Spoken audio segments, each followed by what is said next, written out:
এই যে বাবা মায়েরা পাড়াপড়শিরা বলে যে বাচ্চাকে আয়না দেখাবে না, মিরর মতো আয়না দেখানো কিন্তু বাচ্চার একটা অন্যতম ডেভেলপমেন্টাল স্টেপ। দেখো ওইদিকে, দেখো আয়নায় দেখো। হ্যাঁ, আয়নায় দেখলে কি হয় বললাম, কি ডেপথ পারসেপশন ভালো হয়, ইমাজিনেশন বাচ্চার কল্পনা শক্তি ভালো হয়, নিজেকে দেখে চেনে হাসে। তো ওভারঅল কিন্তু একটা বাচ্চার ব্রেনের স্টিমুলাস হিসাবে কাজ করে। তো অবশ্যই 4 থেকে 6 মাস পেরিয়ে গেলে কিন্তু বাচ্চাকে আয়না দেখানো যাবে, এবং সেটা কোনো দোষ বা ভুল নয়, সেটা বাচ্চার আলটিমেটলি লাভই করে। অর্থাৎ আয়না দেখানোর ক্ষেত্রে কোনো রেস্ট্রিকশন নেই। আচ্ছা ঠিক আছে, তোমার ফুলটা দেওয়া হবে।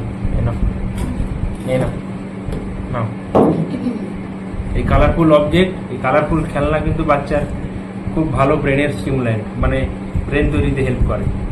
আচ্ছা ঠিক আছে, ঠিক আছে, বাড়িতে দেওয়া হবে তোমার। ঠিক আছে, এখন টাটা করে দাও, এখন টাটা।